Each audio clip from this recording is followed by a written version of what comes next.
pada materi perencanaan. Minggu lalu Bu Erna memberikan perencanaan strategis ya. Jadi sekarang kami memberikan perencanaan yang teknikal, yang operasional. Semua tolong videonya di-on-kan.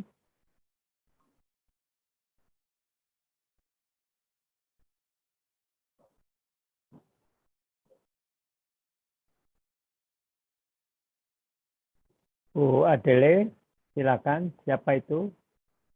Belum, videonya belum di-on-kan.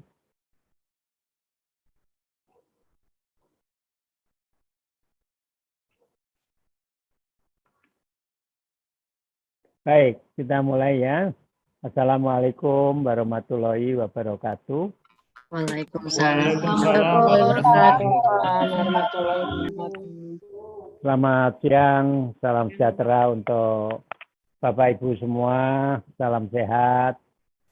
Hari ini kita lanjutkan tentang planning. Jadi salah satu fondasi di dalam penerapan manajemen ya. Karena proses manajemen itu kan siklus POAC. Planning, organizing, actuating, dan controlling.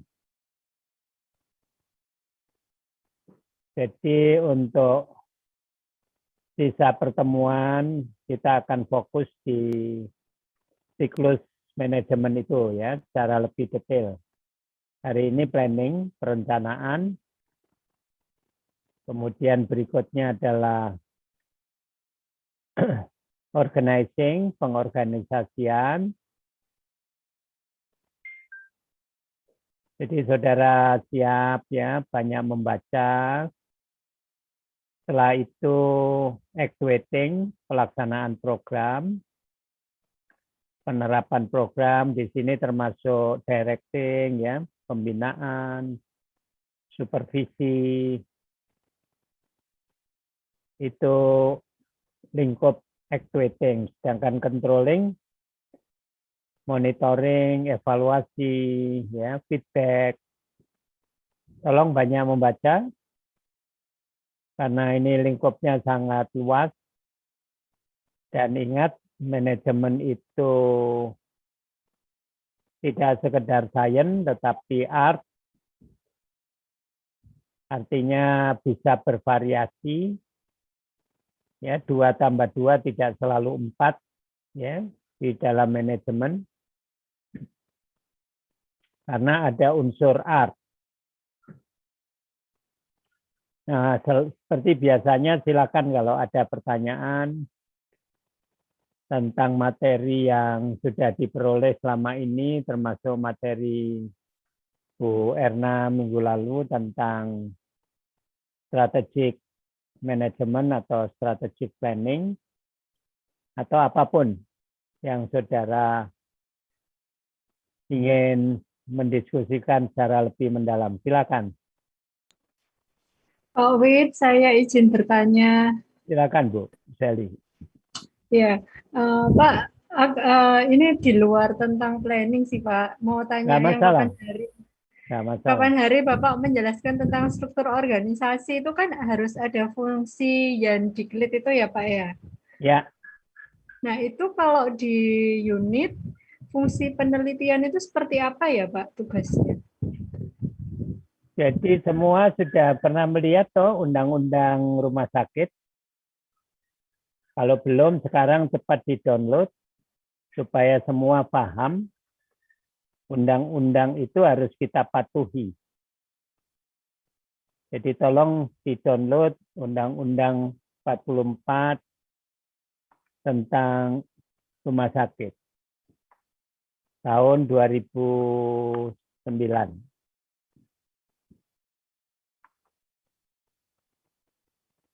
Terutama yang pasal mengatur tujuan dan fungsi rumah sakit. Ini bab 3. Semua tolong bisa mendownload Undang-Undang Rumah Sakit 44 tahun 2009, segera langsung ke bab 3 yang mengatur tugas dan fungsi rumah sakit.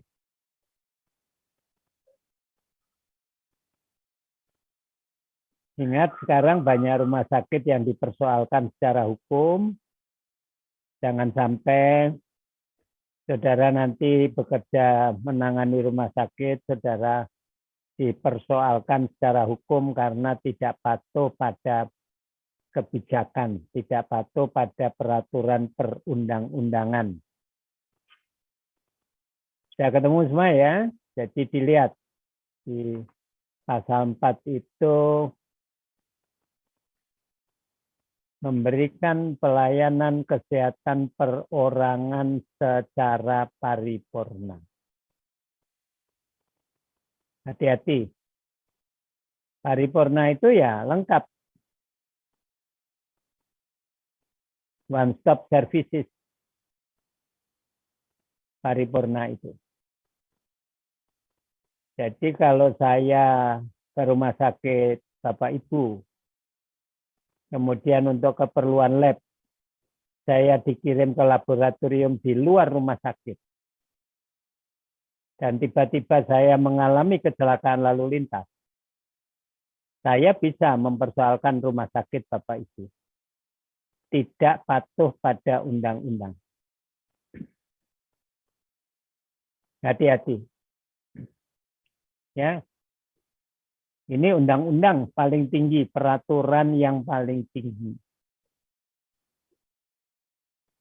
Memberikan pelayanan kesehatan perorangan secara paripurna. Kemudian pasal 5-nya, ini lebih teknis. Untuk menjalankan tugas sebagaimana dimaksud dalam pasal 4, paripurna tadi itu, rumah sakit mempunyai fungsi pertama, penyelenggaraan pelayanan pengobatan dan pemulihan. Pengobatan dan pemulihan. Artinya tidak hanya dokter spesialis, tidak hanya dokter, tapi harus ada rehab medik, harus ada rehab medik karena pemulihan, dan harus ada rehab psikologis, pakar psikologi. Kalau terjadi sesuatu pada pasien, pemulihan kesehatan. Hati-hati, jangan dianggap sepele. Masyarakat kita sekarang makin sensitif, ya, makin pinter, dan mudah mempersoalkan secara hukum.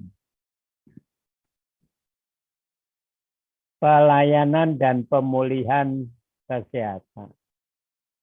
Yang B, masih ada pelayanan kesehatan lagi. Pemeliharaan dan peningkatan kesehatan perorangan melalui pelayanan kesehatan yang paripurna. Minimal tingkat kedua. Minimal tingkat kedua. Jadi rumah sakit kelas D pun harus bisa pelayanan kesehatan paripurna tingkat kedua.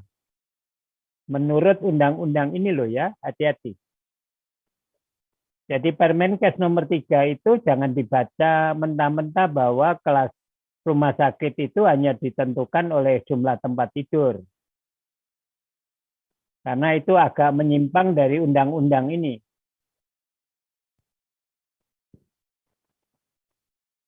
Meskipun itu peraturan menteri. Jadi pemeliharaan dan peningkatan. Tadi itu kan pelayanan, dan rehabilitasi. Ini pemeliharaan dan peningkatan. Kuasai. Pesan saya, kuasai. Jadi pasal A dan butir A dan butir B mengatur pelayanan. Nah, butir C yang mengatur pendidikan dan pelatihan. Tolong ditulis dengan ya ballpoint merah. Bukan berarti rumah sakit harus menjadi rumah sakit pendidikan. Tolong ditulis karena masih banyak direktur yang tidak paham. Seolah-olah dengan butir C ini rumah sakit harus menjadi rumah sakit pendidikan. Tidak. Jadi manajer-manajer itu sebagai gurunya, stafnya, menjadi gurunya anak buahnya.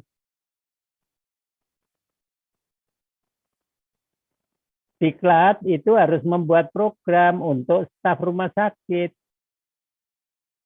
Rutin untuk staf rumah sakit. Supaya pengetahuannya dan keterampilannya meningkat terus. Supaya pemberian pelayanan kesehatan meningkat terus mutunya. Ini dalam rangka peningkatan kemampuan dalam pemberian pelayanan kesehatan. Ini yang masih banyak keliru. Kalau mau didalami silakan. Bapak Ibu proposalnya masuk ke sini.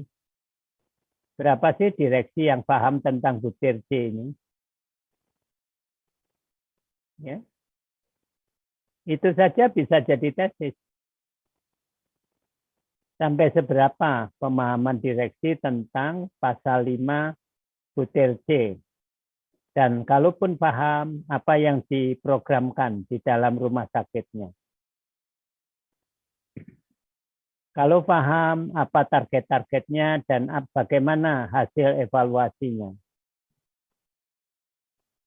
Itu kalau 2-3 tesis nggak habis itu.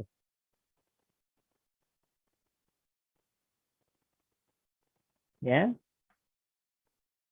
Nah, yang ditanyakan terakhir tadi sama. Jadi rumah sakit harus menjalankan fungsi penelitian dan pengembangan. Bukan berarti harus membuat proposal, kemudian diuji, tidak begitu. Yang paling penting itu untuk peningkatan pelayanan ini. Untuk peningkatan pelayanan. Yang paling penting. Artinya apa? Punya profiling nggak? Punya evidence nggak? Misalnya kalau saya tanya ke Bu Paramita. Bu Paramita di rumah sakit mana, Bu? Saya di Puskesmas, Pak Wid. Oh, masih di Puskesmas. Oke, Bu Sia dulu. Bu Sia di rumah sakit mana? Saya di Dinas Kesehatan, Pak Wid. Bukan di rumah sakit. Bukan Oke. di Dinas Kesehatan. Oke. Ini saya tanya yang di rumah sakit dulu. Bu Seli aja, Bu Seli. Bu Seli di rumah sakit mana, Bu? Saya di Dharma, Pak Wid. Rumah sakit Darmo. Sekarang saya tanya, Bu. NDR di rumah sakit Darmo berapa, Bu?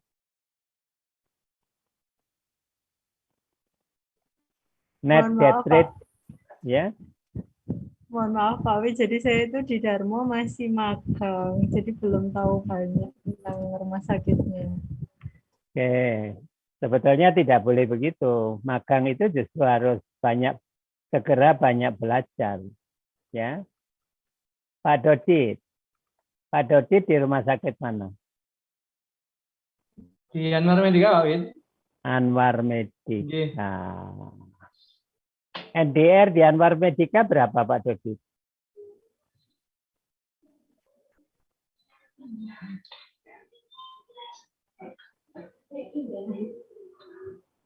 Halo Pak Dodi. Belum tahu pasti Pak Wid. Loh. Ya apa? NDR kok. Ini loh contoh ya, Bapak Ibu jangan sekedar lewat. Bapak Ibu jangan sekedar lewat. Kuasai betul. Sekarang kalau saya tanya, Pak Dodi di unit apa? Saya di IGD ya Wid. Di IGD. Nggih. Salah satu SPM di IGD apa Pak? Yang selain buka 24 jam. Melayani kegawat daruratan Pak Wid. Loh, SPM yang ada ukurannya, yang ada ukuran kuantitatifnya. Kalau melayani kegawat daruratan itu kan kualitatif.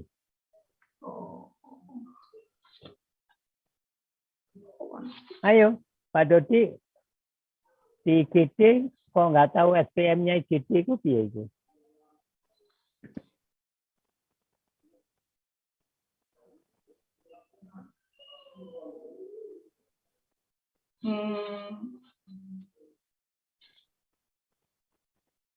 Kan sudah dipesan betul, banyak membaca. Bapak Ibu kayaknya masih konvensional, sekedar lewat, ya. Kalau ada tugas baru dikerjakan, ya. Padahal kan minggu pertama saya beritahu, saya sediakan waktu bertanya, baik dari bacaan dan sebagainya. Minggu pertama juga sudah saya tampilkan, jangan menunggu perkuliahan. Apa Pak SPM-nya? Siapa yang tahu SPM-nya IGD yang minat Mars? Respon time kurang dari 5 menit. Respon time kurang dari. Responnya time di Pak Dodi berapa? Sudah diberitahu temannya itu loh. Respon Ya, time. 5 menit Pak Wid. Hah? Ya, 5 menit. 5 menit. Yang paling lama kasus apa Pak? Kasus yang lama ya kasus. Bukan kasus yang lama. Yang paling lama penanganan sehingga menunggu waktu untuk pasien lain itu lama itu apa? Cedera otak berat Pak Wid. Cedera otak berat. Hari Senin sampai Minggu itu yang terpanjang waktu tunggunya yang hari apa Pak? Biasanya hari Senin Pak Wid. Loh kok biasanya? Kalau biasanya itu kan berarti belum dianalisis. Mestinya jawabannya berdasarkan analisis yang sudah dilakukan hari Senin, Pak, yang terpanjang waktu tunggunya. Itu yang dimaksud selalu melakukan penelitian. Jadi data itu dianalisis. Bukan membuat proposal lalu diuji, tidak. Jadi ada profiling, ada evidence data.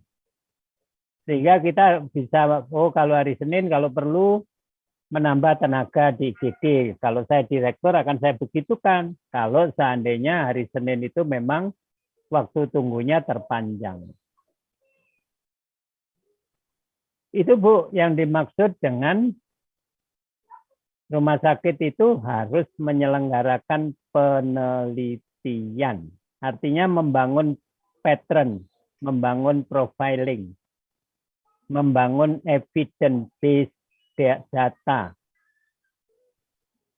Ya Pak Wid, itu berarti harus dibentuk koordinator ya Pak Wid di setiap di rumah sakit harus ada unit lead Bang Bu, perintah undang-undang loh itu. Cepat diteliti, silakan diteliti.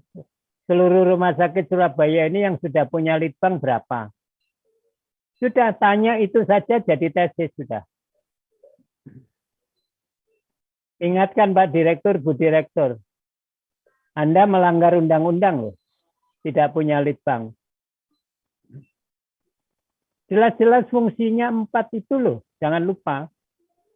Pelayanan, kesehatan, pemeliharaan kesehatan, pendidikan dan pelatihan, penelitian dan pengembangan.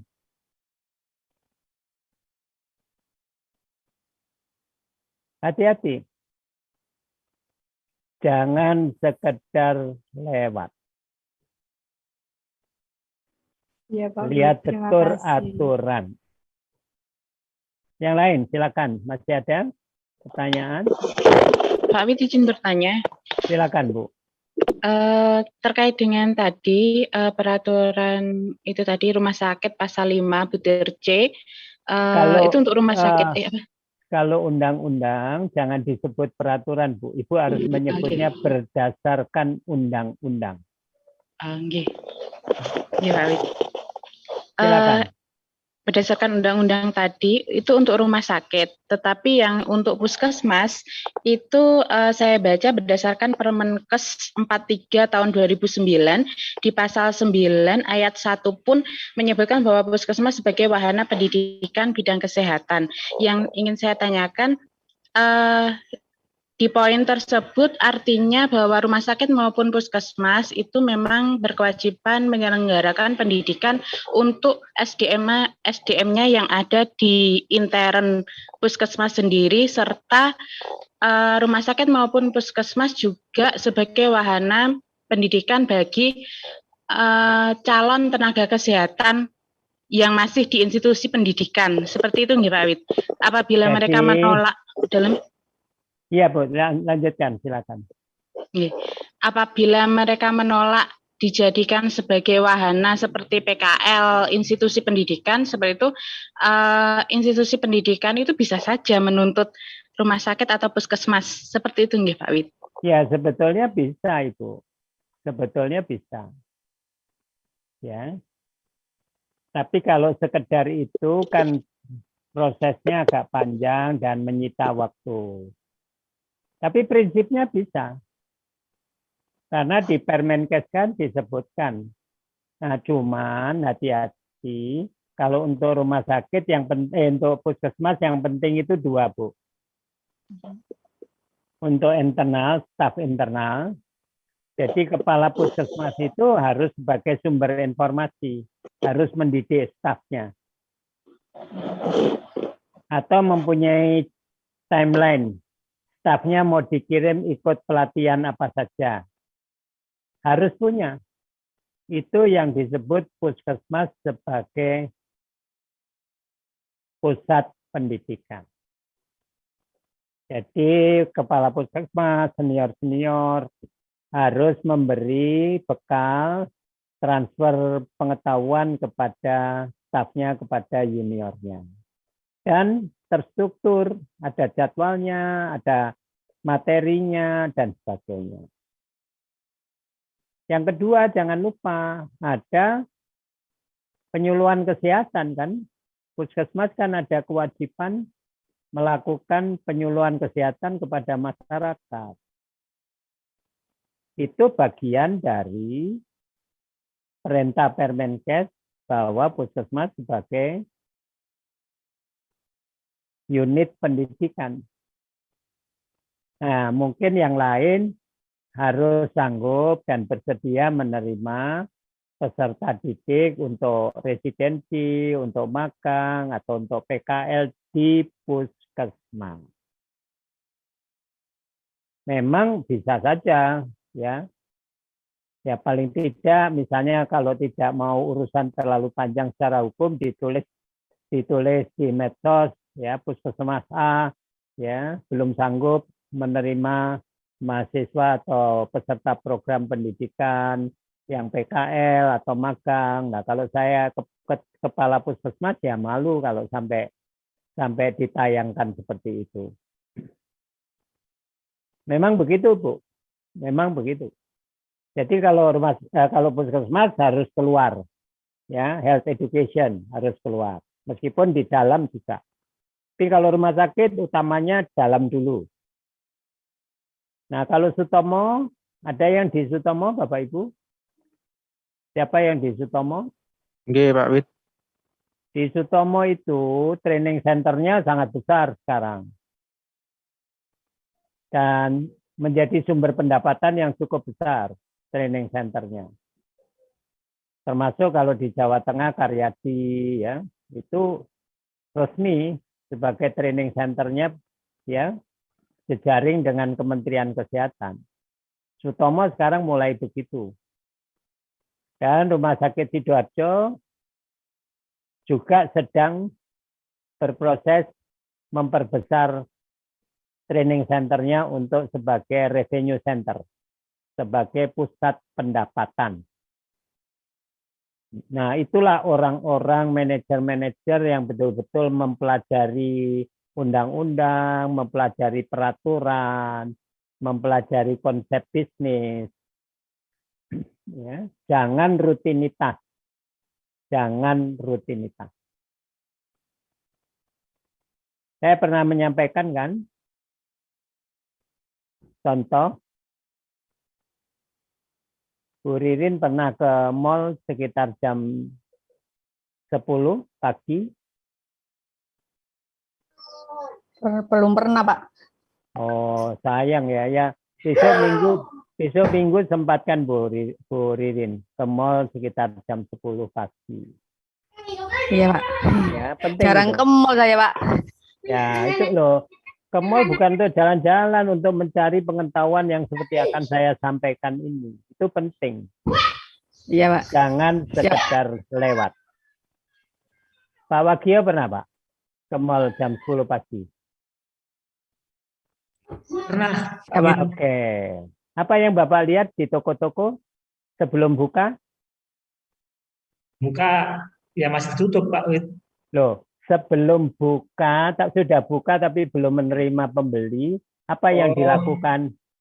Mereka mempersiapkan prepare, mempersiapkan dagangannya, Pak. Oh, itu konvensional itu. Siapa yang bisa menjawab? Briefing. Apa yang dilakukan? Briefing, Pak Wagio. Briefing. McD itu jualan apa, Bu Vida? Ya, Pak. McD itu jualan apa? McDonald's. Ada es krim, ada ayam, kayak goreng, nasi, macam-macam, Pak. Jualan ayam, jualan es krim aja briefing. Jualan ayam, jualan es krim saja setiap hari. Pagi dan sore briefing. Nah, Bapak Ibu ini loh, menyelamatkan nyawa kok nggak pernah briefing. Tolong introspeksi itu. Jadi kalau saya tanya pernah ke mall apa tidak, bukan berarti untuk jalan-jalannya. Untuk mencari pengetahuannya. Itu penting. Jadi tolong, kalau yang belum pernah lihat betul, apakah informasi ini sekedar bergurau atau tidak. Silakan besok hari Minggu atau besok pagi sekitar jam 10 masuk ke mall, Bapak lihat vendor-vendor terutama yang internasional, ya, apa yang mereka lakukan. Mereka sambil berdiri. Itu yang disebut knowledge management. Coba semua masuk ke Google. Search apa itu knowledge management.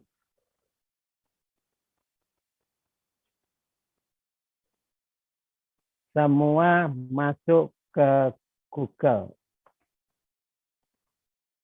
Apa yang dimaksud dengan knowledge management?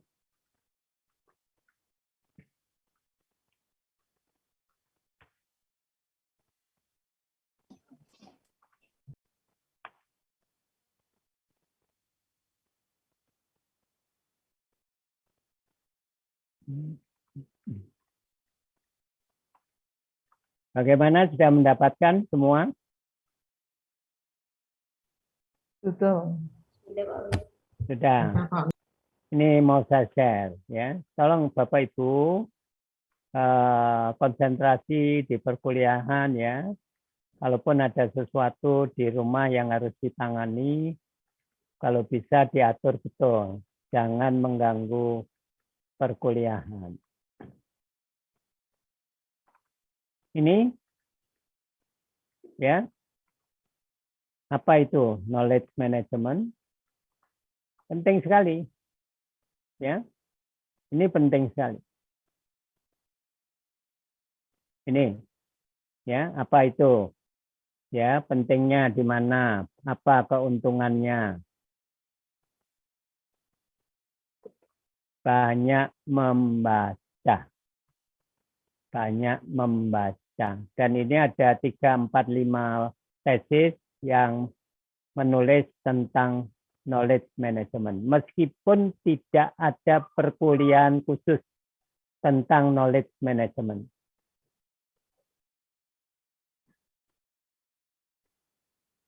Ini adalah satu metode manajemen untuk meningkatkan pengetahuan, keterampilan yang seperti yang dilakukan oleh vendor-vendor di mall itu adalah penerapan knowledge management. Briefing 5-7 menit setiap hari, pagi sebelum buka, dan malam mau tutup briefing. Apa yang terjadi, apa yang harus dilakukan, bagaimana proses berikutnya. Padahal mereka hanya jual baju, jual makan, ya jual minuman. Tolong dirubah mindset-nya.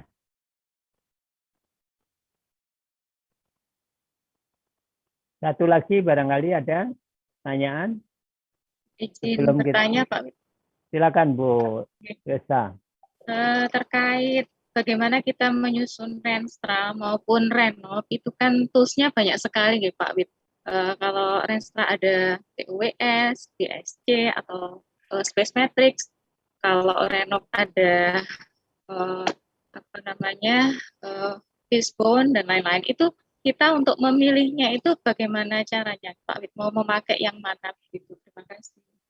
Jadi kalau Renstra itu rencana strategis, atau di unit lain lebih lengkap lagi RSP, bukan sekedar Renstra, tapi rencana strategi bisnis RSP. Nomor 1 yang harus dipahami TOWS itu. Kalau itu tidak bisa ditawar, wajib dilakukan. TOWS, analisis TOWS. Jangan keliru, kalau dulu memang SWOT, SWOT. Sudah dikoreksi oleh penemunya, ya, sudah dikoreksi oleh penemunya dibalik menjadi TOWS. Kenapa dibalik? Karena disadari mengkaji faktor eksternal itu lebih penting daripada mengkaji faktor internal terlebih dahulu. Itu filosofi bisnisnya keluarga Tionghoa. Kalau filosofi bisnisnya keluarga Jawa, Indonesia, itu melihat kantong. Uang saya ada berapa? Itu kalau orang Indonesia. Tapi kalau keluarga Tionghoa, yang laku di pasar apa? Itu yang mereka jual, meskipun tidak punya uang, ya pinjam ke bank modalnya.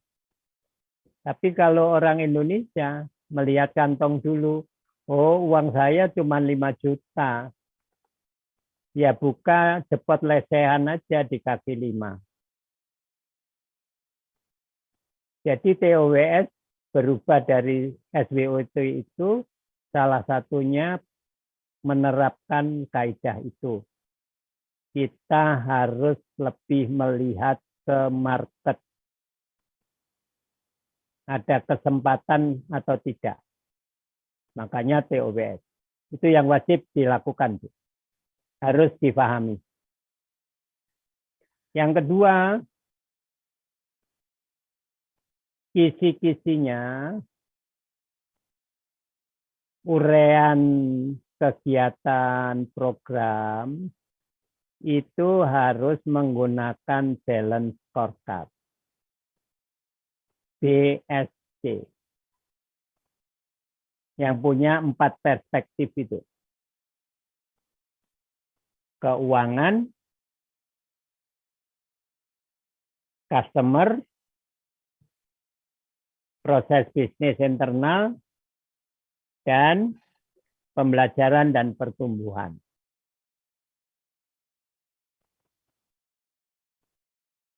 Sebetulnya kalau untuk Renstra sudah cukup, Bu.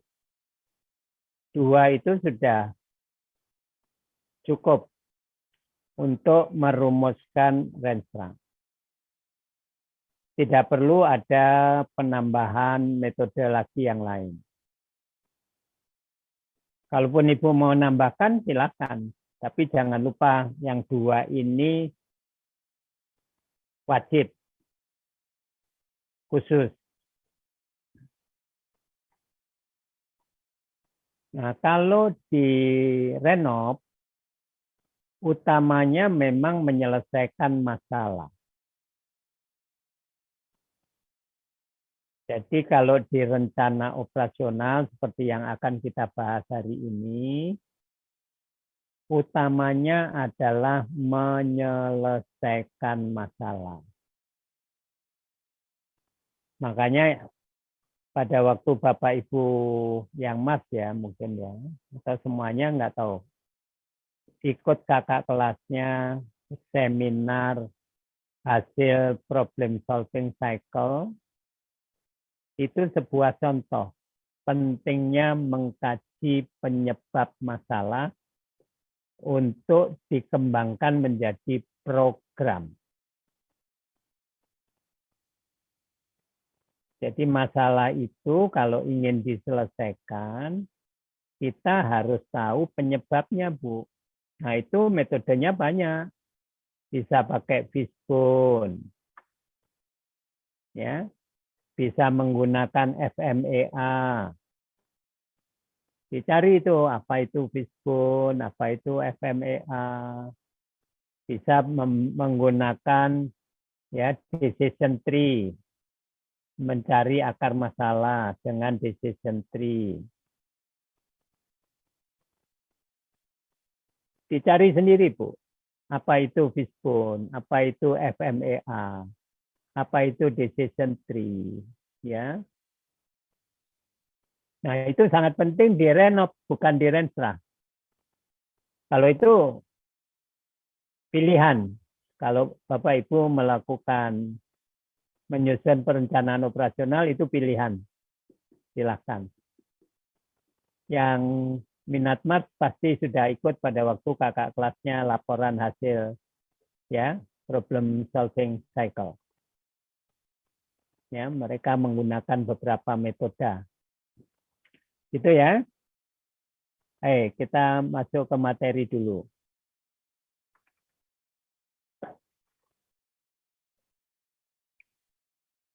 Jadi hari ini kita khusus ya perencanaan. Nah, kalau perencanaan, di dalam perencanaan itu supaya lengkap ya harus disertai timeline-nya atau plan of action-nya. Atau ada yang menyebut timeline. Ada yang menyebut penjadwalan. Nggak usah bingung. Ya, jadi planning, di dalam planning sebaiknya dilengkapi dengan timeline. Pelaksanaan programnya, penjadwalannya, petugasnya siapa, ya di lokasi di mana, target hasilnya apa, itu plan of action.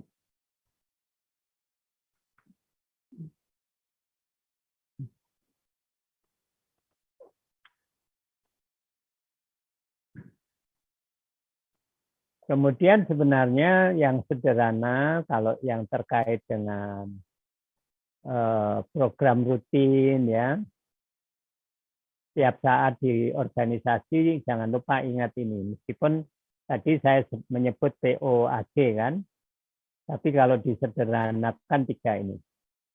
Dan itu bersambung terus, bersambung terus. Ya. Ini berkesinambungan. Dan jangan lupa harus ada ukuran, harus ada target yang bersifat kuantitatif. Ada target yang harus dicapai yang bersifat kuantitatif, artinya terukur, bisa diukur. Sederhana saja. Kalau monitoring evaluasi targetnya apa? Indikator keberhasilannya apa? Demikian juga pada waktu penerapan program. Targetnya apa penerapan program? Indikatornya apa? Itu maksudnya kejelasan ukuran dan bersifat kuantitatif. Nah, ini skema yang paling penting dan mungkin tidak bisa selesai hari ini. Mungkin perlu 2 tatap muka. Ini adalah proses perencanaan yang lengkap, tahap demi tahap.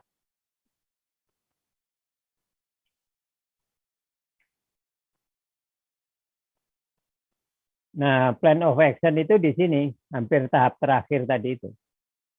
Plan of action itu.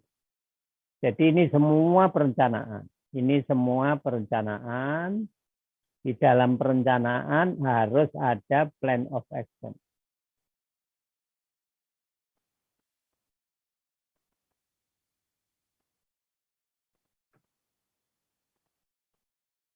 Jadi sebelum proses perencanaan, jangan lupa ya Bapak Ibu dimanapun, apakah di puskesmas, di rumah sakit, di dinas kesehatan, atau dimanapun. Kalau akan melakukan perencanaan, tolong ini dikumpulkan betul. Data dan informasi ini dikumpulkan betul. Jadi saya agak terkejut kalau saya tanya NPR di sana berapa. Susah untuk menjawabnya, berarti mungkin ini nggak pernah dilakukan ini. Pertemuan-pertemuan itu nggak pernah dilakukan, sehingga tim nggak tahu. Tidak mengenal data dan informasinya.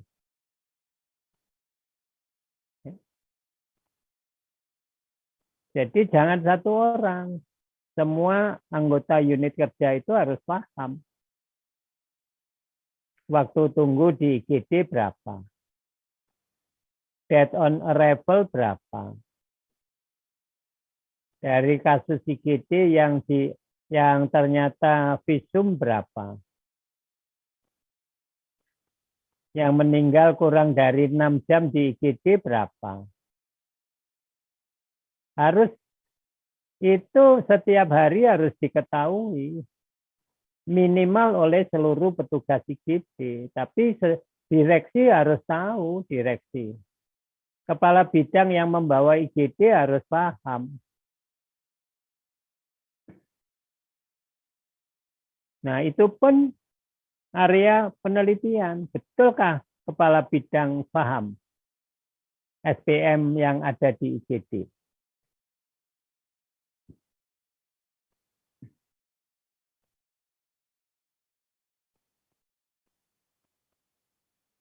Jadi jangan hanya protes kalau ada rumah sakit internasional yang membuka di Indonesia lebih laku. Kalau ada pakar yang memberikan pelayanan di Indonesia yang lebih laku. Tidak boleh protes, Bapak Ibu. Kita harus introspeksi apa kelemahan kita. Jadi ini harus dikumpulkan dulu. Data dan informasi. Untuk apa? Karena tahap pertama di perencanaan itu adalah analisis situasi. Analisis situasi. bagaimana pelayanan, bagaimana keuangan, bagaimana ya resources yang kita miliki, semua dikaji. Termasuk yang paling penting yang eksternal ini. Bagaimana kebutuhan? Contohnya,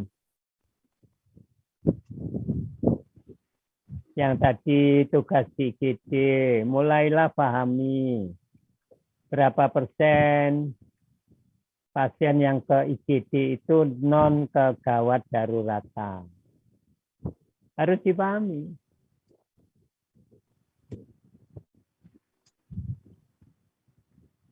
Berapa persen yang betul-betul kegawat daruratan.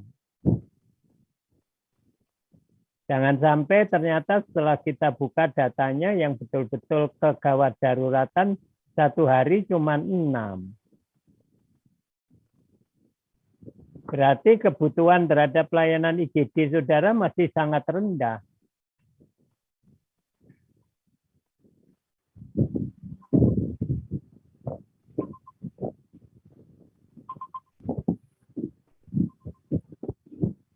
Yang kedua masalahnya, dicari masalahnya dan penyebabnya. Tadi sudah saya sampaikan kan, kalau perencanaan yang operasional utamanya menyelesaikan masalah. Makanya analisis masalah ini utama. Analisis masalah ini utama. Terutama mencari penyebabnya, yang kita tembak itu penyebabnya. Jadi jangan puas kalau kematian kurang dari 6 jam 10%. Lalu tiba-tiba saudara menyusun program. Ya berarti saudara menembak membabi buta, wong belum tahu penyebabnya apa sudah menyusun program. Harus tahu dulu penyebab kematian terbanyak apa yang kurang dari 6 jam di IGD itu.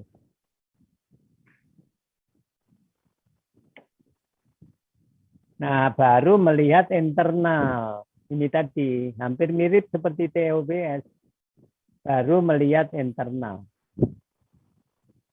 Kondisi kemampuan internal saya bagaimana? SDM-nya, alat-alat, obatnya, prosedurnya, SPO-nya, tarifnya, ya, baru kita lihat. Ini yang harus menyesuaikan, internal yang harus menyesuaikan eksternal, jangan terbalik.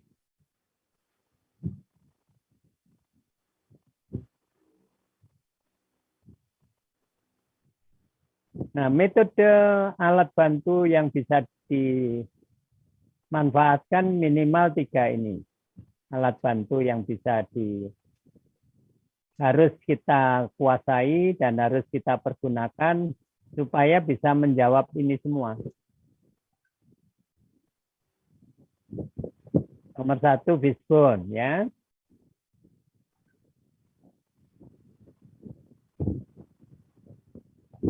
Fishbone analysis.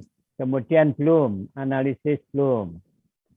Dilihat itu, apa analisis Bloom itu. Metode Bloom itu apa.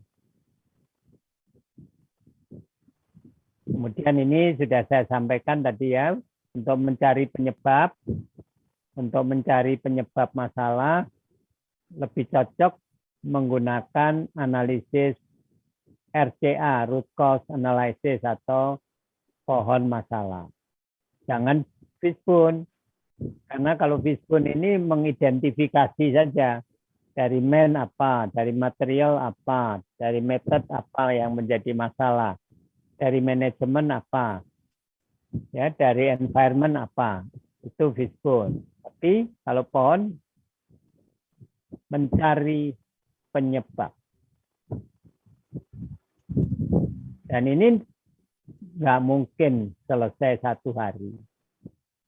Jadi aneh kalau perencanaan itu bisa 1 hari, itu hebat itu. Petugasnya malaikat semua itu. Ya.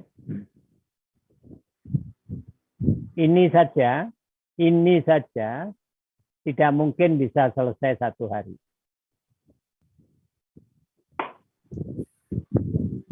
Silakan kalau ada pertanyaan.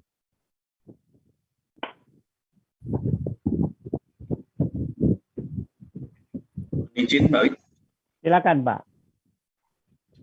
Kalau dilihat dari bagannya Pak dengan tadi yang terakhir itu terkait perencanaan operasional, itu ada penentuan prioritas. Oh, nanti, jangan ke bawah dulu. Jangan ke bawah dulu. Kita masih di analisis situasi. Itu nanti pasti kita bahas, Pak. Jangan takut. Kita masih di paling atas tadi. Siap, gitu.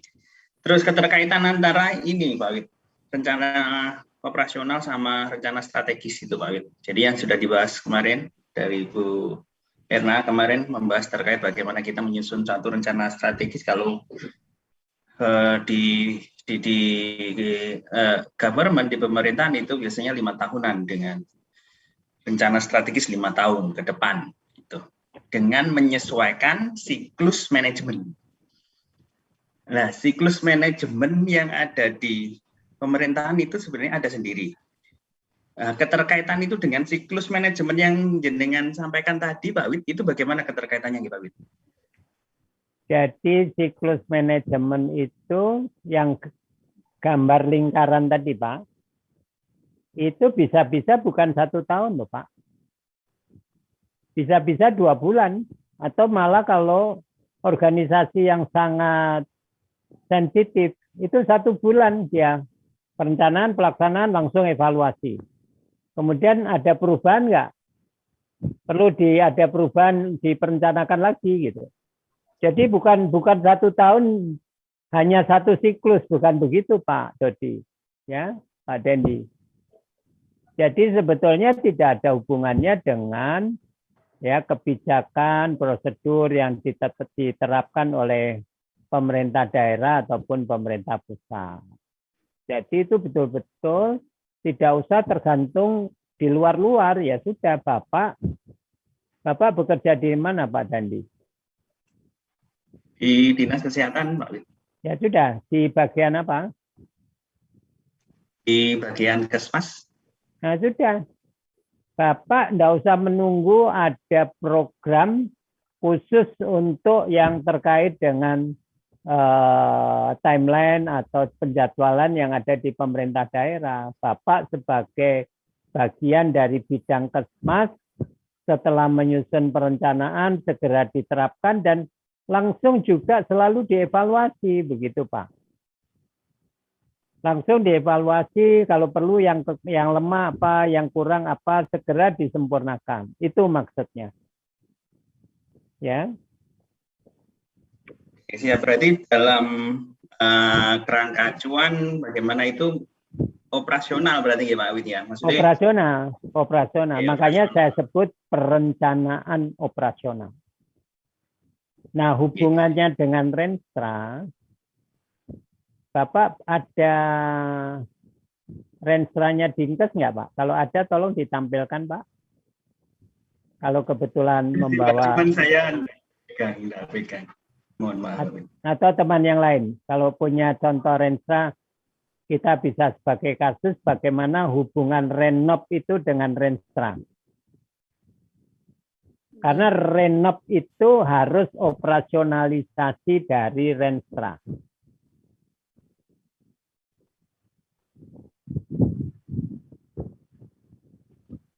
Ada yang bisa tolong ditampilkan? Oke, ada Pak. Ya, silakan ditampilkan Bu. Untuk kasus. Untuk kasus.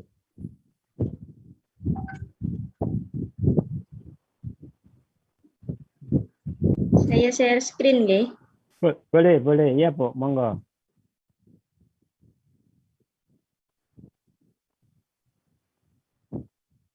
Ini Renstra Dinas Kesehatan Kota Mojokerto.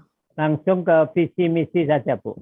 Langsung ke visi misi yang sudah dirumuskan di dalam Renstra ini.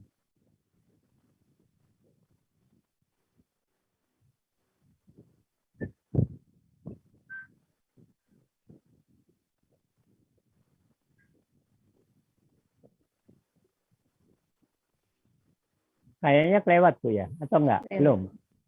Belum Atau kayaknya. pakai search saja Bu, visi gitu, pakai search-nya itu.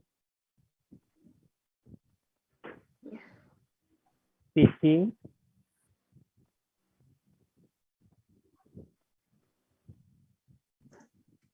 Ya, langsung.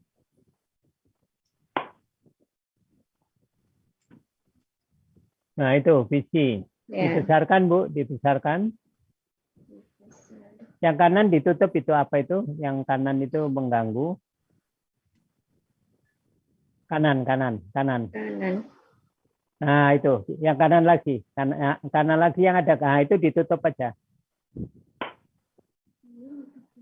Supaya, nah gitu. Terus visinya dibesarkan lagi nanti sesudah visi misi. Nah, gini Pak Dendi, Bu, Bapak Ibu sekalian. Jadi pesan saya, Renstra itu jangan sekedar pajangan. Jangan sekedar formalitas. Oh, ini masih Renstra, ini masih visinya pemerintah kota, Bu. Visinya visinya Dinkes, Bu. Visinya Dinkes. Sama. Harus sama. Oh, tidak bisa, salah besar kalau itu. Bukannya harus sama, Bu. Visi organisasi pemerintah daerah itu harus mendukung visinya pemerintah daerah. Bukan harus sama, Bu. Tolong ini dicatat pakai spidol merah. Keliru besar kalau harus sama. Ya. Meskipun itu yang memerintah Pak Bupati atau Pak Ibu Bupati atau Pak Wali Kota, beliau berarti kurang paham. Bukannya harus sama, tetapi harus mendukung.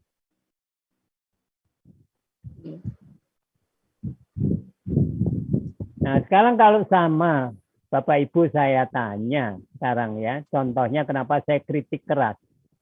Lalu Dinas Kesehatan harus melakukan program apa supaya Kota Mojokerto bisa bersaing?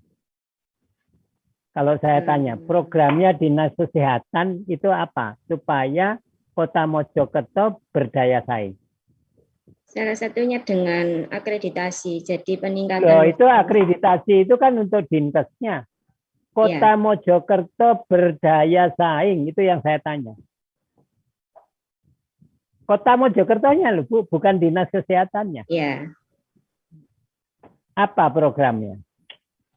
Di sini sih mau mengembangkan pariwisata. Loh, Dinas Kesehatan mengembangkan pariwisata. Kok ngamuk bagian pariwisata, Bu? Ya, hati-hati. Ya, hati-hati loh ya. Makanya jangan lalu harus sama. Ya, khusus di bidang kesehatan itu apa? Mestinya begitu. Ya, itu sudah jadi perdebatan dari awal, Pak Wid. Tapi ya wali kota nggak bisa dilawan. Itulah Indonesia kita, Bu. Ya memang kita harus menghargai lah beliau-beliau. Tapi nek salah jangan takut mengatakan salah. Ya, itu yang saya lakukan juga di UNER dan saya aman-aman saja selama hampir 40 tahun di UNER. Jadi kalau pimpinan salah ya saya ketemu, saya ngomong baik-baik, saya sampaikan ini tidak tepat, nggak masalah, Bu. Nggak masalah. Asal jangan membuat malu pimpinan, itu aja. Jadi kalau membantah jangan di forum rapat, ya malu nanti. Pak Bupati, Bu Bupati, atau Pak Wali Kota malu kalau Ibu bantah di tempat rapat. Nah, prosedur seperti itu yang harus. Jadi, contohnya seperti itu. Nah, jangan dimatikan dulu, Bu. Supaya tahu pertanyaan Pak Dendi tadi bagaimana operasionalisasi. Yang bisa untuk kesehatan nomor ini, Pak. Sejahtera itu, Pak. Sejahtera itu kan sehat. Nah, itu kita terjemahkan ke Renov. Jadi angka kesakitan tahun pertama berapa? Angka kesakitan tahun kedua targetnya berapa? Sampai tahun kelima. Nah, itu artinya menuju masyarakat yang sejahtera. Sehat itu bagian dari sejahtera. Itu yang dimaksud renov. Paham Bapak Ibu? Jadi renov itu betul-betul mengoperasionalisasikan Renstra.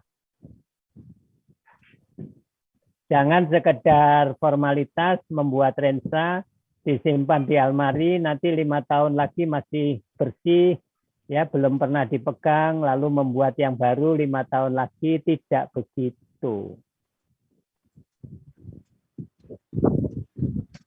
Terima kasih Pak Wid. Ya.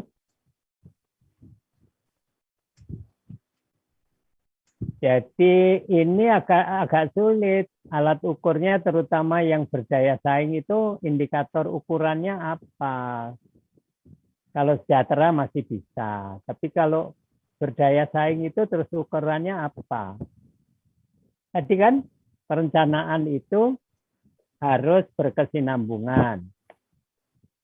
Harus ada indikator yang terukur, kuantitatif, kan begitu. Jangan lupa. Ya. Nah, kalau mau ditulis dalam bentuk tesis silahkan. Ya. Renstranya Dinkes direview, renovnya direview, apakah renov sudah operasionalisasi dari Renstra. Jadi mendapat manfaat.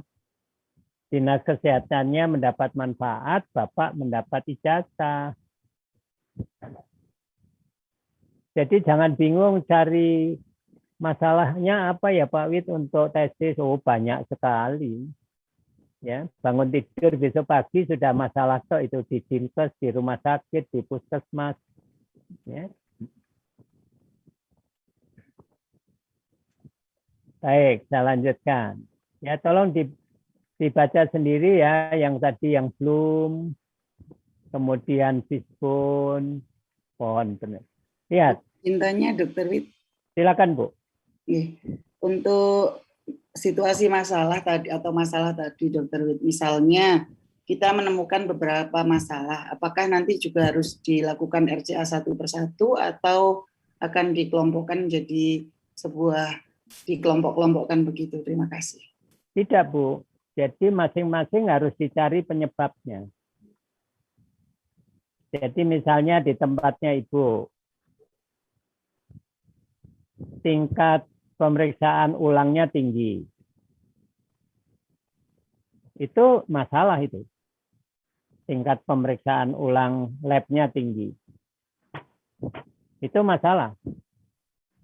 Tapi kan harus kita cari penyebabnya apa. Petugasnya, spesimennya, atau alatnya. Kan begitu. Satu persatu kita cari. Yang kedua, misalnya, waktu tunggunya lama. Waktu tunggu di lab Ibu tergolong lama. Ya dicari, Bu. Dicari. Kenapa kok lama? Ya. Apakah karena gangguan listriknya yang tidak baik, atau memang volume pemeriksaannya berlebihan, tetap harus dicari. Masalah yang kedua, dicari penyebabnya. Semua satu persatu. Nah, kalau sudah ketemu, dibawa kemari, Bu. Dari 5 penyebab pada 5 masalah tadi, misalnya 5 masalah sudah ketemu, masing-masing penyebabnya satu-satu. Nah, dari 5 penyebab tadi, kita buat mana yang harus kita selesaikan terlebih dahulu. Penyebab loh ya, bukan masalah loh ya. Mana yang harus kita selesaikan terlebih dahulu. Menggunakan ini, metode pilihan metodenya ini Bu. Ada USG, ada Carroll, ada Hanlon, ada MCUA. Jadi di resume perkuliahan tolong dilengkapi. Prinsipnya Fishbone bagaimana? Prinsipnya Bloom bagaimana? Prinsipnya pohon masalah bagaimana? Prinsipnya USG itu apa? Prinsipnya Carroll apa? Prinsipnya Henlen apa? Prinsipnya MCOA apa? Kalau ini pilihan ya. Kalau ini pilihan. Kalau ini pilihan. Sedangkan tahap yang paling awal ini sebenarnya bukan pilihan. Jadi kalau kita mengidentifikasi masalah, itu fishbone. Hanya sekedar mengidentifikasi masalah. Bukan penyebab loh ya, bukan penyebab.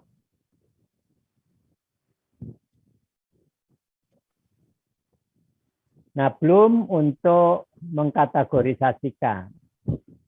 Ya, masalah itu termasuk kategori pelayanan atau kategori administrasi atau keuangan dan sebagainya, SDM. Baru kalau untuk mencari penyebab itu pakai pohon masalah. Jadi khusus yang tahap paling awal ini bukan pilihan, tapi ini disesuaikan dengan kebutuhan. Bapak Ibu sedang melakukan apa? Nah, kalau ini pilihan, pada waktu menyusun skala prioritas itu pilihan. Skala prioritas penyebab masalah. Makanya di sini hasilnya adalah skala prioritas penyebab masalah.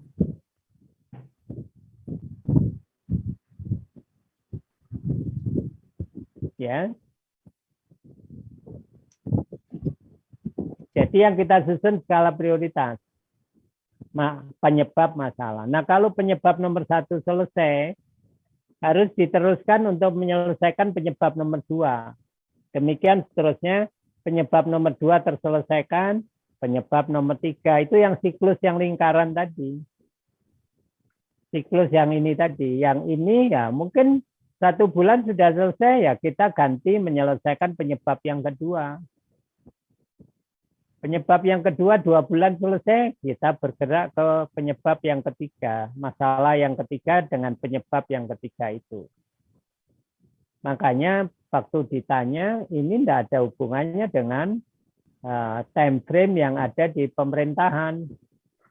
Ya ini masing-masing unit kerja bisa berbeda-beda time frame-nya. Itu. Silakan, kita sudah sampai tahap kedua. Tapi jangan keliru, ini baru menentukan skala prioritas penyebab masalah. 1 masalah, misalnya kita menghadapi 5 masalah, masing-masing dicari penyebabnya, 1 yang paling dominan. Nah, dari 5 penyebab untuk 5 masalah itu, kita susun skala prioritas supaya program kita berkelanjutan. Silakan kalau ada pertanyaan. Izin Mbak Wid. Silakan Pak. Jadi kalau ketemu masalah tadi dari kita identifikasi menggunakan fishbone, misal ketemu 5. Kemudian kita tarik, kita cari penyebabnya, kan enggak mesti ada yang penyebabnya, ada yang cuma 1 prioritas, ada yang mungkin lebih dari 1. Nah, itu nanti untuk prioritasnya apakah memang harus 1 atau misal ada 1 masalah itu penyebab dominannya bisa 2 sumber penyebab masalah, bagaimana nggih Pak? Ya, jadi memang betul. Saya kira memang betul Pak. 1 masalah kemungkinan penyebab utamanya bisa lebih dari 1. Memang betul.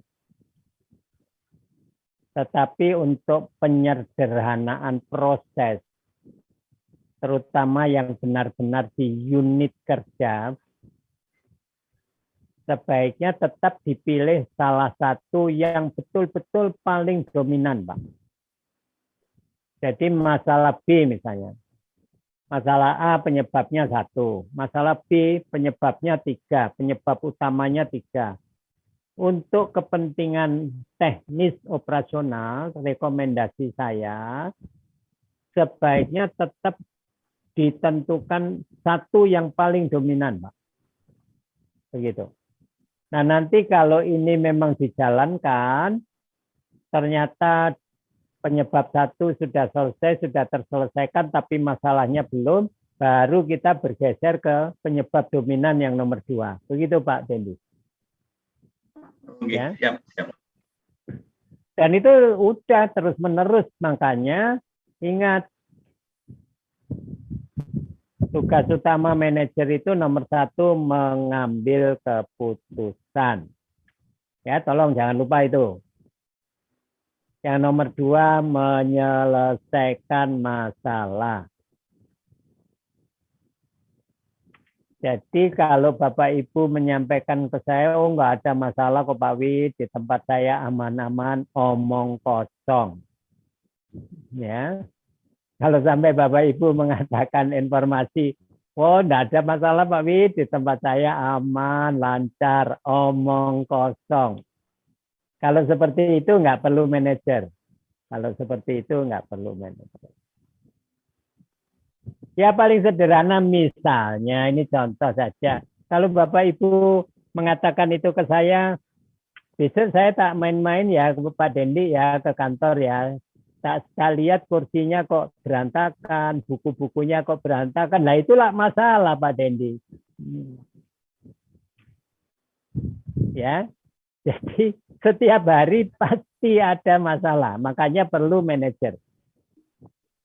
Tugas yang ketiga adalah mengembangkan organisasi, ya, termasuk mencapai tujuannya. Jangan lupa, ya, 3 atau 4 tugas utama manajer itu: mengambil keputusan, menyelesaikan masalah, mencapai tujuan, dan mengembangkan organisasi. Wis, begitu berangkat dari rumah, melangkah ke pintu, setelah berdoa, ingat, kalau perlu ditulis, ya, ditulis di kertas kecil, masukkan di saku.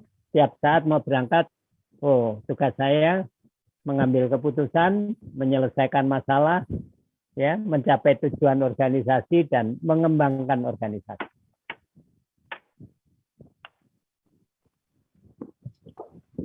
Nah, sekarang Pak Dendi bentar Bu, saya tak tanya ke Pak Dendi.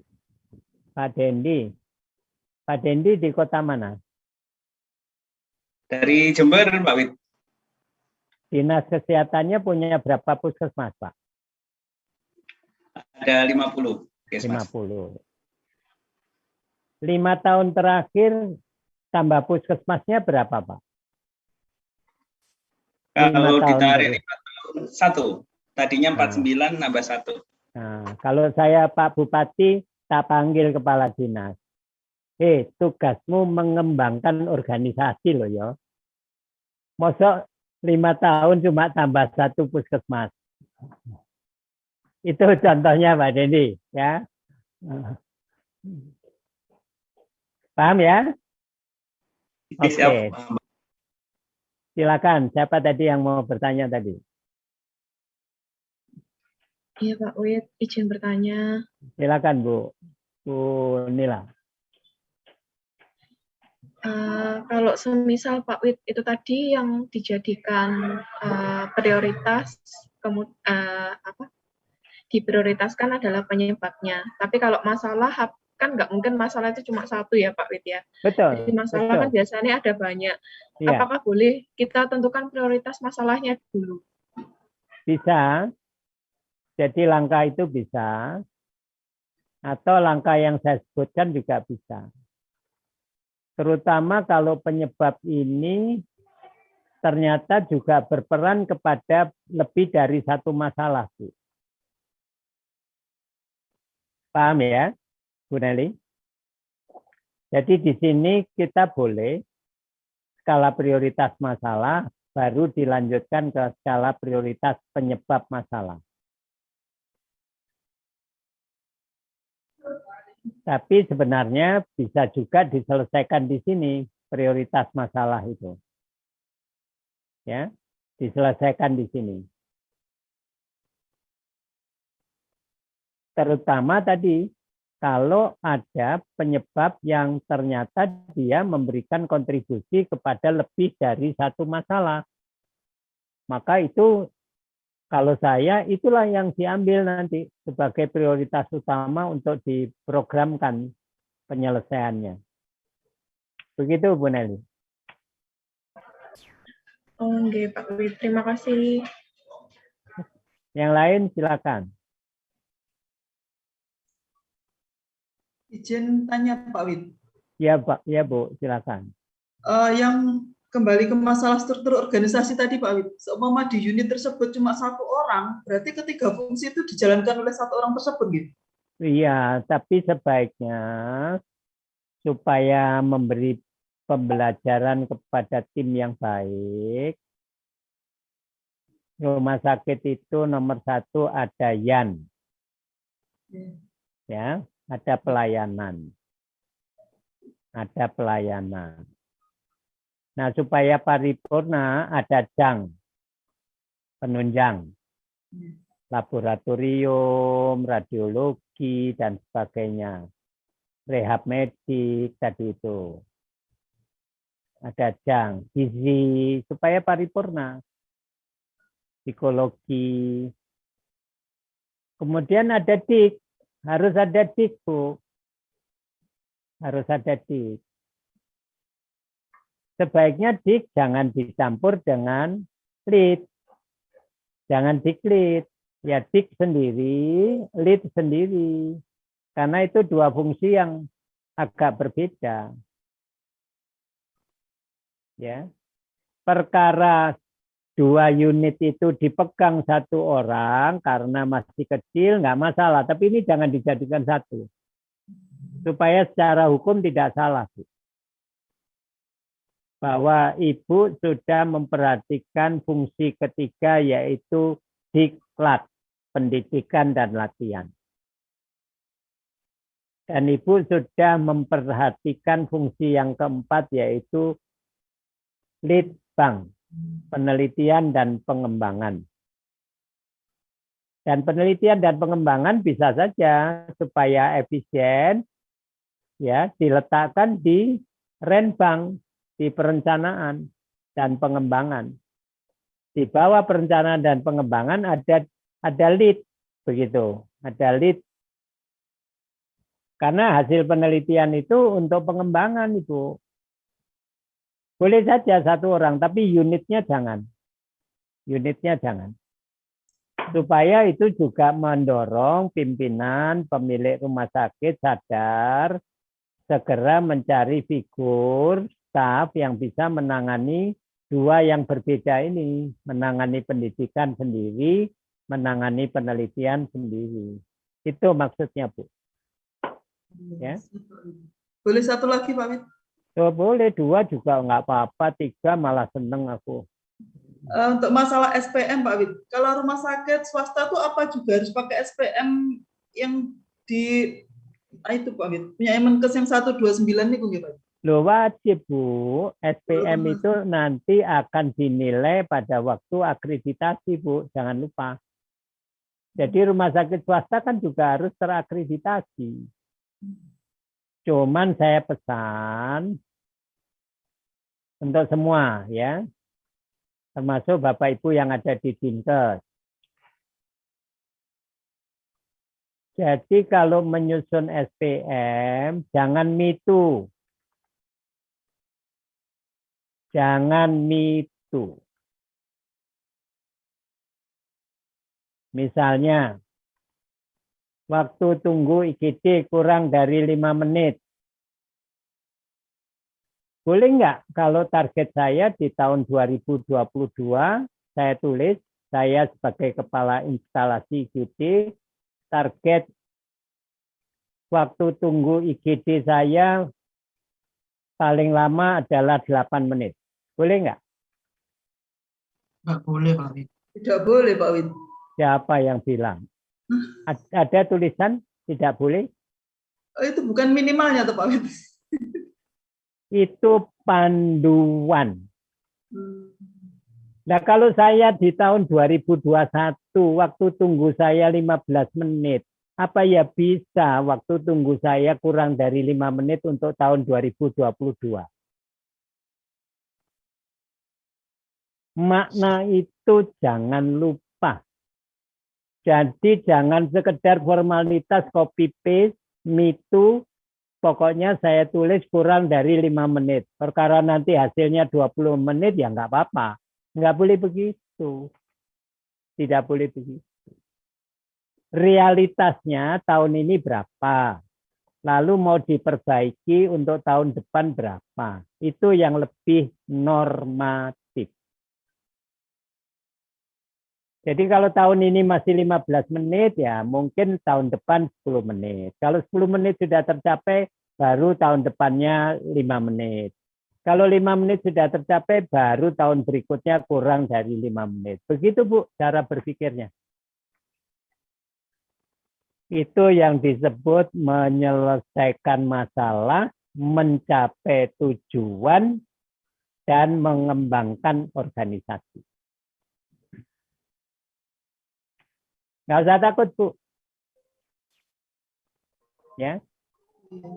Karena ada waktu sebagian unit itu Pak Wid yang saya audit itu saya tanyakan SPM-nya mana, dia jawabnya nggak pakai SPM dengan dalih pakai PMKP Pak Wid, yang diukur mutunya PMKP, nggak Pak Wid? Loh ya enggak lah, PMKP memang penting. Berarti tetap harus ada SPM ya Pak Wid? Tetap harus ada SPM. Di samping PMKP. Iya. Cuma kalau Ibu sebagai auditor, seperti kalau rumah sakit sudah tipe C, tipe B, apalagi tipe A, nggak usah lah ditanya IGD-mu buka berapa jam, 24 jam apa enggak, itu nggak usah ditakok. No. Itu SPM yang nggak kena, Ibu Bu. Ya. Banyak hal yang sebetulnya lebih penting daripada sekedar SPM itu. Jadi kalau Ibu sebagai auditor atau asesor, tolong bisa memberi pencerahan seperti itu. Termasuk struktur. Ilmu tekondi, struktur rumah sakit mulai dari Jakarta sampai Papua harus sama, itu ilmu tekondi. Struktur itu tergantung program. Struktur itu tergantung kapasitas.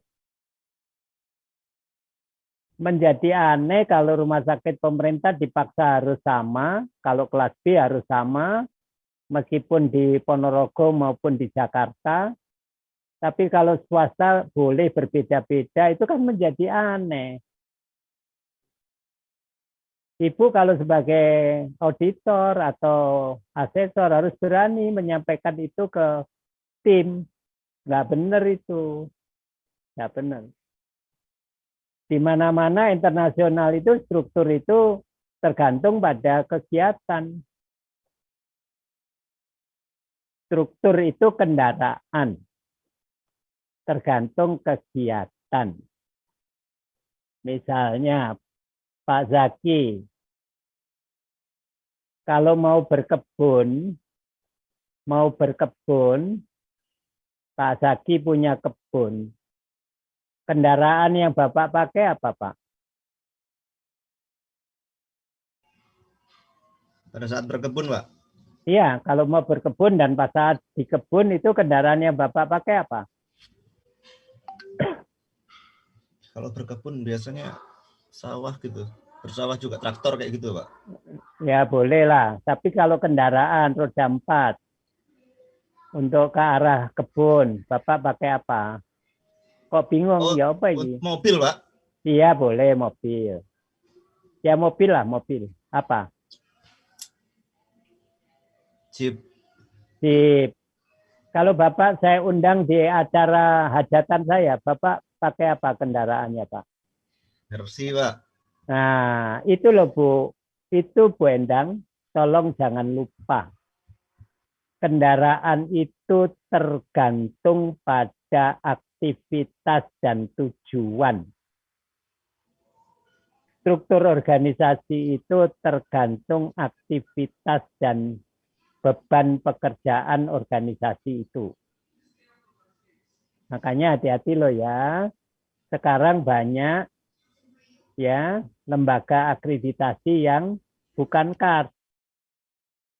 Kenapa? Ya karena itu tadi salah satunya dogmatis gitu. Kalau perintahnya A ya sudah harus A betul, nggak peduli. Nah jangan begitu. Jadi kalau waktu tunggu IGD 10 menit jangan dianggap jelek dulu. Kalau tahun lalu 15 menit, tahun ini 10 menit, ya itu kemajuan. Ya, tapi kalau tahun lalu 3 menit, sekarang jadi 5 menit, itu kemunduran. Meskipun di bawah 5 menit.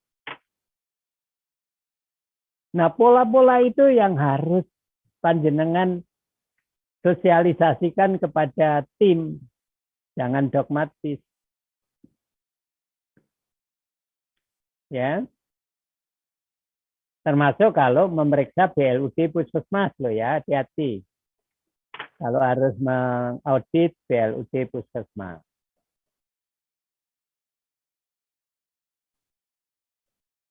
Masih ada loh yang robotik, pokoknya yang penting kemandirian.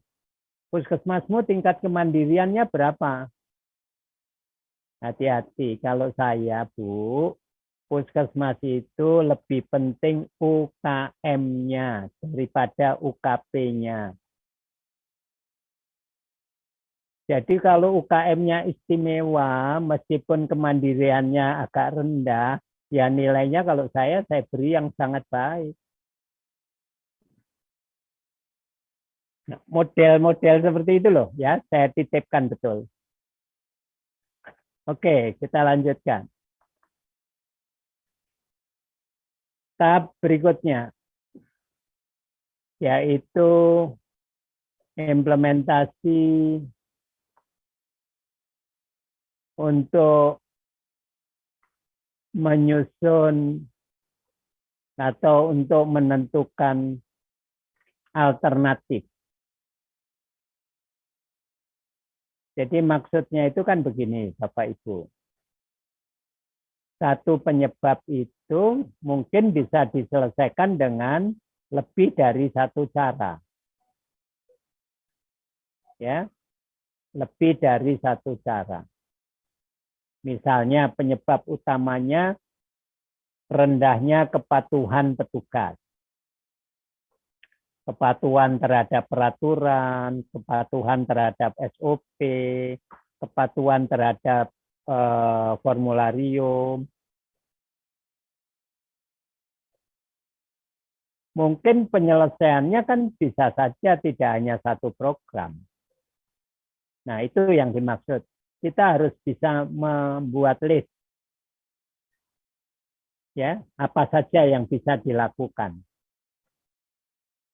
Membuat list untuk menyelesaikan satu penyebab tadi itu ada berapa kemungkinan yang bisa kita lakukan. Itu di sini. Oh, saya ajak studi banding. Petugas saya ajak studi banding. Oh, supervisi saya tingkatkan. Alternatif yang kedua. Supaya lebih patuh. Saya akan sebagai role model. Panutan. Alternatif yang ketiga. Alternatif yang keempat, mereka yang mulai patuh akan saya berikan reward. Itu yang dimaksud. Satu penyebab mungkin bisa diselesaikan dengan beberapa alternatif. Nah, itu diidentifikasi dulu. Alternatif-alternatif tadi diidentifikasi. Kalau sudah disusun skala prioritasnya.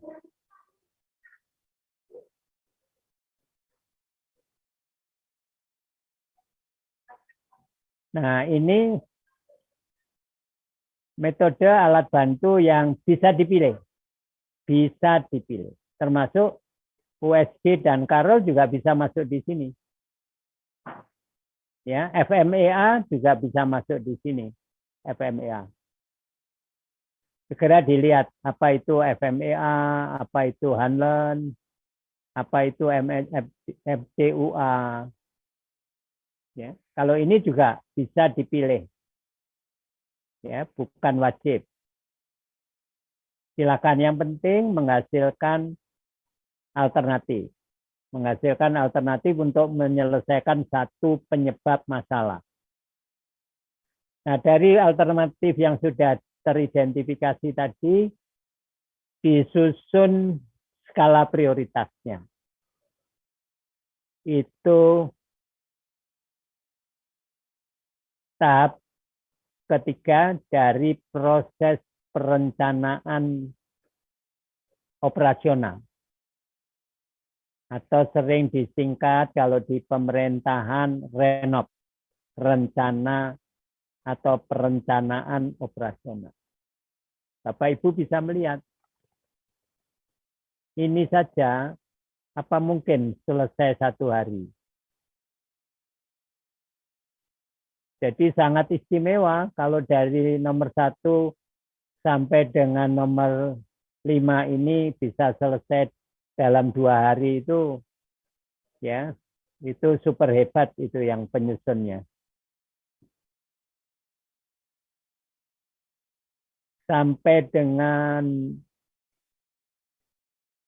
tahap ketiga, silakan dipahami betul, ya, dicari tahu masing-masing metode tadi, ya, di sumbernya pasti ada, ya, positif negatifnya. Positifnya MCUA itu apa, kekurangannya apa kalau dibandingkan dengan USG misalnya, ya.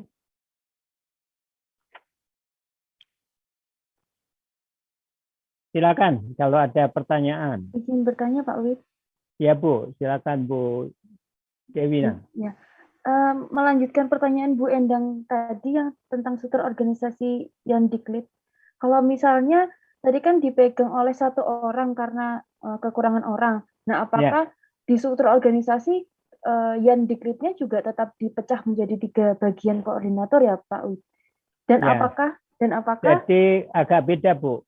Yang Ibu maksud koordinator itu di atasnya dik atau di atasnya lead, atau yang Ibu maksud koordinator itu ya Yan, dik, dan lead. Yang mana? Yang koordinator Yan, koordinator lead, dik. Oh, kalau itu sebaiknya satu-satu Ibu. Jadi ada koordinator Yan, ada koordinator dik, dan ada koordinator lead. Nah, perkara atasnya, dik sama lead itu pimpinannya satu di atasnya, itu silakan. Tidak perlu pimpinannya juga 3. Tidak perlu. Misalnya seperti itu. Terus, ya maaf Pak Wid. Kemudian hubungannya koordinator pelayanan, koordinator pendidikan, koordinator penelitian di dalam struktur organisasi unit itu, di bawahnya itu apakah langsung ke pelaksana di unit atau ada misalnya kepala tim lagi atau bagaimana Pak Wid? Kalau itu agak kompleks Ibu jawabannya. Tergantung posisi setiap unit itu. Jadi kalau Yan itu sudah instalasi, di bawahnya tidak ada lagi, di bawahnya instalasi itu. Ya. Jadi instalasi rawat jalan itu kan sudah paling bawah di gambar organisasi rumah sakit. Instalasi rawat inap itu kan sudah paling bawah. Tapi kalau BID atau BAK, bidang pelayanan. Nah, kalau bidang pasti ada bawahnya, Bu. Ya, apakah seksi atau instalasi begitu. Demikian juga bak. Kalau bagian di bawahnya kan ada subbak. Di bawahnya lagi mungkin ada instalasi. Jadi tergantung yang Ibu maksud tadi, ya. Kalau instalasi ya dia paling sudah pelaksana yang paling operasional instalasi itu. Meskipun di dalam instalasi masih ada struktur organisasinya, tapi sebagai unit instalasi itu sudah paling bawah. Mungkin ada yang dimaksud lain oleh Ibu, silakan. Ya, maaf Pak Wid. Jadi kan kemarin minggu lalu atau 2 minggu yang lalu itu kan Pak Wid menerangkan struktur organisasi setiap unit, misalnya struktur organisasi instalasi rawat jalan atau IGD. Di situ Pak Wid mencontohkan ada koordinator itu Pak Wid, yang koordinator Yan, Diklit. Nah, kemudian karena kan itu di dalam struktur organisasi rawat jalan tentunya harusnya ada atau IGD tentunya harusnya ada dokter pelaksana, perawat pelaksana. Nah, apakah dokter perawat pelaksana ini di bawahnya koordinator itu atau? Ya, jadi begini Bu, kita melihat yang paling ekstrim dulu ya. Pertanyaan ini memang sering menimbulkan kebingungan pada waktu kita menyusun struktur. Kita mulai paling ekstrim dulu, dokter. Bagaimana menempatkan dokter? Apakah saya tempatkan langsung di instalasi, misalnya, oh dia dokter instalasi rawat jalan. Atau tidak. Jadi dia bukan ya agen atau petugas yang berada langsung di bawah rawat jalan. Dia tetap di bawah KSM, di bawah SMF. Hanya pada waktu bekerja, dia bekerja di rawat jalan. Dan dia mungkin bekerja di IGD. Dan mungkin dia bekerja di rawat inap. Itu yang disebut struktur organisasi matriks. Jadi di rawat jalan nggak ada dokternya. Di rawat inap nggak ada dokternya. Dokternya dikendalikan oleh KSM. Tapi pada jam-jam pelayanan, ya dokternya ke rawat jalan, ke rawat inap, ke IGD. Itu yang disebut organisasi matriks. Tapi kalau rumah sakit Ibu sudah besar, SDM-nya sudah lengkap, dan kalau kesempatan melihat di beberapa negara tetangga, Malaysia, Australia, Singapura, rumah sakit yang besar, dokternya itu dibagi kepada unit-unit. Jadi di rawat jalan ya memang itu dokternya rawat jalan, bukan berada di KSM. Bukan berada di SMF. Dia struktur berada di rawat jalan. Dia struktur berada di rawat inap. Begitu. Jadi dokter rawat inap bisa berbeda dengan dokter rawat jalan. Kalau di beberapa rumah sakit yang sudah sangat besar. Nah, itu struktur fungsional namanya. Jadi fungsinya yang melekat di unitnya itu. Fungsinya.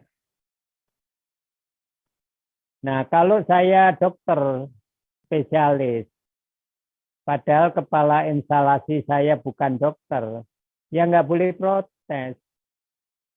Ya sudah, kita harus profesional. Jadi misalnya strukturnya fungsional. Saya ditempatkan di rawat jalan berdasarkan struktur ini. Padahal kepala instalasi rawat jalan saya adalah perawat. Nggak usah sakit hati. Kita harus profesional. Artinya apa? Sekarang saya beri contoh, Bu Dewina. Saya beri contoh ya. Untuk semua tapi sebenarnya. Dokter A, sudah pernah tahu contoh ini? Dokter A itu hebat. Ya. Terapi selalu tepat, diagnosis selalu tepat. Tapi datangnya sering melantur. Selalu terlambat. Ya, rekam medisnya paling cepat 4 hari baru selesai. Itu dokter A. Dokter B, Disiplin, rekam medik, ya begitu selesai, pasien pulang, hari itu juga selesai. Kliniknya selalu tepat waktu bukanya. Tapi kadang-kadang masih sok salah memberi diagnosa, memberi terapi. Siapa yang menyelesaikan dokter A? Siapa yang menyelesaikan dokter B, Bu Devina? Kalau yang dokter B, komite medik. Yang dokter B, komite medik. Kalau yang dokter A? Dokter A, kepala instalasi. Nah, itu yang disebut kita harus bekerja secara profesional. Jadi kalau kepala instalasi saya yang perawat ngurusi obat yang saya berikan, saya boleh membentak. Urusanmu apa kok meriksa obat yang saya berikan? Tapi kalau dia memberitahu saya, Pak Win, jangan terlambat-terlambat kalau datang, saya harus hormat. Nggih, Pak, nggih, Bu. Meskipun saya senior, meskipun saya dokter spesialis, itu yang disebut profesional.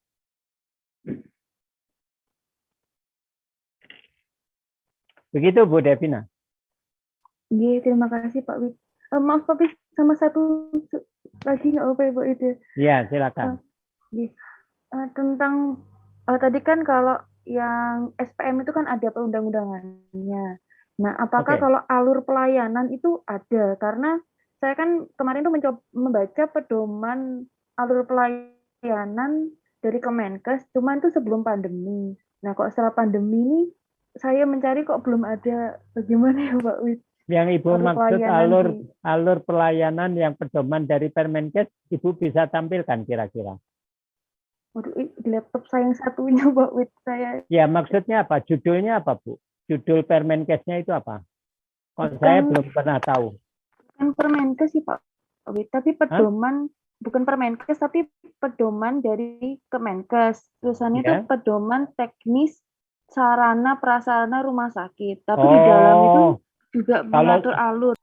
Iya, kalau sarana prasarana boleh ada pedoman. Dan sarana prasarana itu harus mengatur alur. Jangan sampai yang datang itu berpapasan dengan yang pulang. Itu prinsip. Itu prinsip. Jangan sampai yang pulang itu berpapasan dengan yang datang. Itu sederhana sekali loh ya. Itu prinsip. Jadi memang betul harus ada begitu. Saya pikir alur kalau pasien kasus itu datangnya harus kemana itu nggak ada. Jadi pasien rujukan untuk rawat inap, Bu, pasien rujukan rawat inap, ada rumah sakit yang mewajibkan harus lewat IGD. Kalau rujukan dari luar, ya, rujukan dari luar untuk rawat inap harus ada lewat IGD. Ada yang harus lewat jalan. Tapi ada yang boleh langsung, hanya lewat pendaftaran, selama kamarnya kosong boleh langsung rawat inap. Apalagi yang pasien umum, misalnya seperti itu. Kalau itu nggak ada, Bu, ketentuan harus lewat mana dulu, nggak ada. Makanya saya agak terkejut tadi, kok saya nggak pernah tahu kalau alur itu diatur. Tapi kalau gedung, sarana, memang ada alur. Jadi misalnya, Ibu di rumah sakit mana, Bu Devina? Saya di MMC, di Manyar Medical Center. Manyar Medical Center. Ibu pernah lihat OK-nya ya? Pernah melihat kamar operasinya, Bu? Hai Ibu, sudah pernah melihat OK-nya? Bu Devina, kenapa kok jadi hilang? Kayaknya gangguan jaringan. Sudah nyambung, Bu? Belum? Atau Bapak Ibu yang di rumah sakit sudah pernah lihat OK? Siapa yang sudah pernah lihat OK-nya? Ini bukan ujian, supaya pengetahuan. Sering dong. Sendiri-sendiri. Oke, Bu Isuki. OK-nya di rumah sakit Ibu pintunya berapa? 3. Nah, itu contohnya. Itu yang benar. Kalau itu harus diatur, Bu. Kalau itu harus diatur.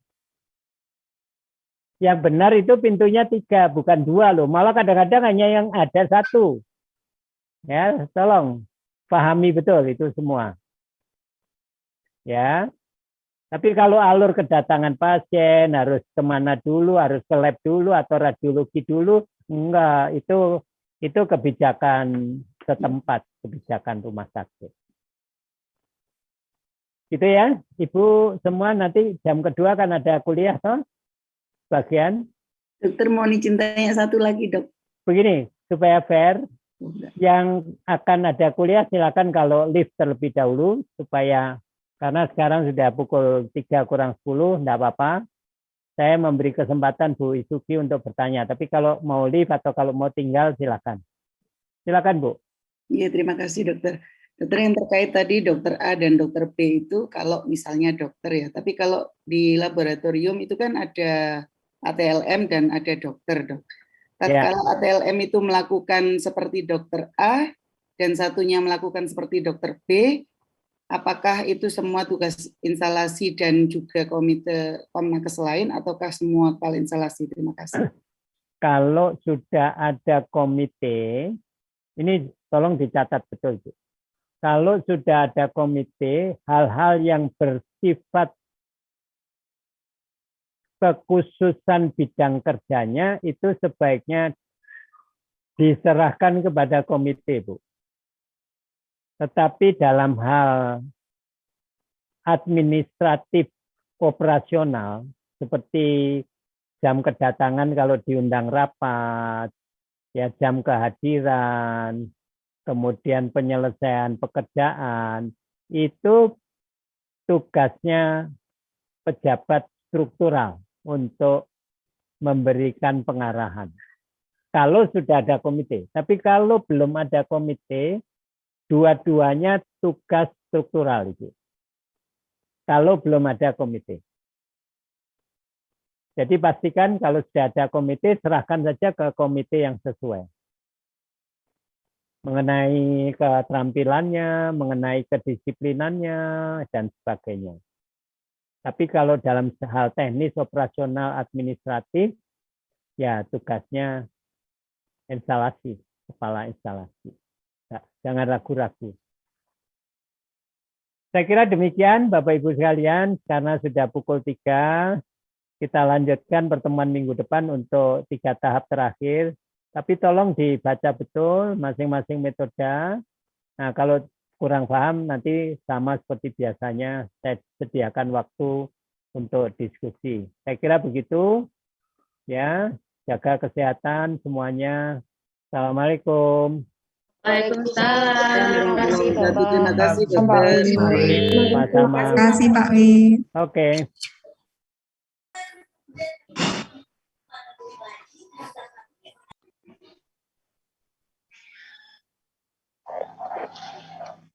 Dokter Zaki jangan lift dulu.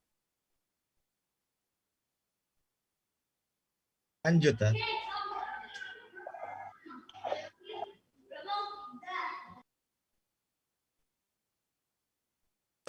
Pindah room ke PPO.